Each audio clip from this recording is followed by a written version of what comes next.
In this video, let's talk about why Syndrome from The Incredibles is actually one of the smartest villains Pixar has ever created. When he was a kid, he absolutely idolized Mr. Incredible and dreamed about becoming his sidekick. But things took a dark turn when Mr. Incredible rejected him. Fly home, buddy. I work alone. That rejection really hurt him, and all the admiration he had turned into a deep lifelong hatred. That moment, the rejection, was the starting point for who he became later on. Instead of giving up, Syndrome took that pain and channeled it into building amazing technology. His goal was to prove that he was better than the heroes who ignored and dismissed him. Thanks to his inventions, he became very wealthy by selling high-tech weapons to governments and criminals all over the world. This gave him almost unlimited resources to keep developing even crazier gadgets and weapons. What makes his plan in the film so impressive is how detailed and ambitious it is. Syndrome wants to completely wipe out the legacy of superheroes and replace it with his own version. He thinks his artificial man-made vision of greatness is better than the real heroes who have been around for so long. To make his plan work, he built a super powerful experimental robot called the Omnidroid. This machine is incredibly deadly, but Syndrome thinks he can make it even stronger. His idea is really twisted. He uses actual superheroes as test subjects for his robot. He tricks former superheroes by inviting them to his secret island with promises of work and a new purpose in life. Then, he unleashes the Omnidroid to fight them one by one.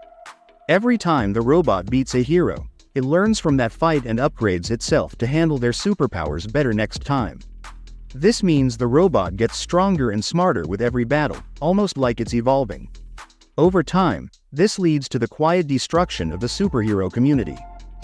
What's really chilling is that Syndrome never actually puts himself in any real danger. While the robot is fighting and killing almost all of the superheroes, he's safely behind the scenes, watching his plan unfold.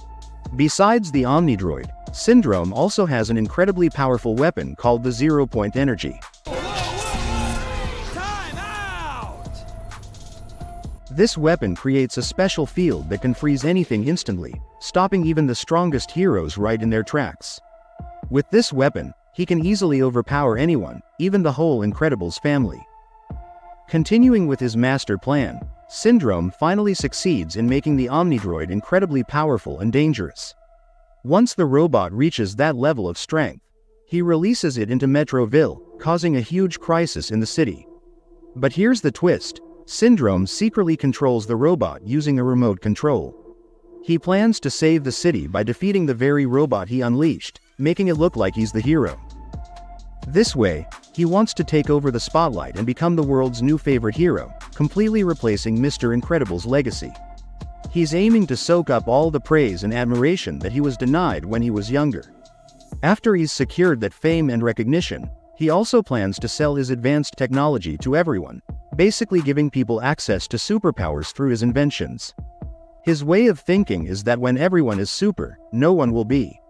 What he means is that if he gives everyone the ability to be super, it actually ruins what makes natural superheroes unique and special. And when I'm old and I've had my fun, I'll sell my inventions so that everyone can be superheroes. Everyone can be super.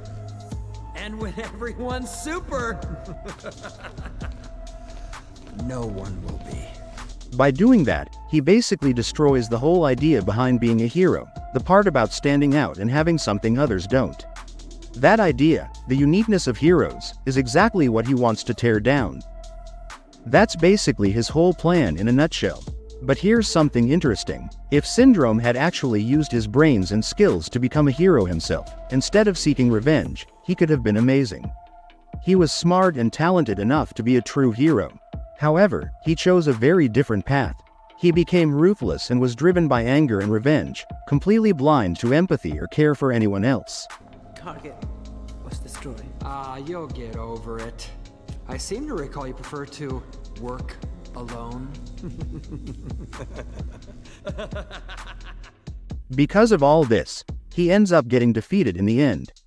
Overall, what makes Syndrome such a compelling villain is how he is a mix of intelligence, strong beliefs, and personal pain.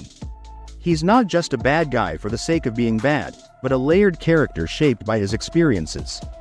In many ways, he represents Mr. Incredible's biggest mistake, someone who could have been great but turned into his greatest enemy instead. I'll be a bigger hero than you ever were. You mean you killed off real heroes so that you could pretend?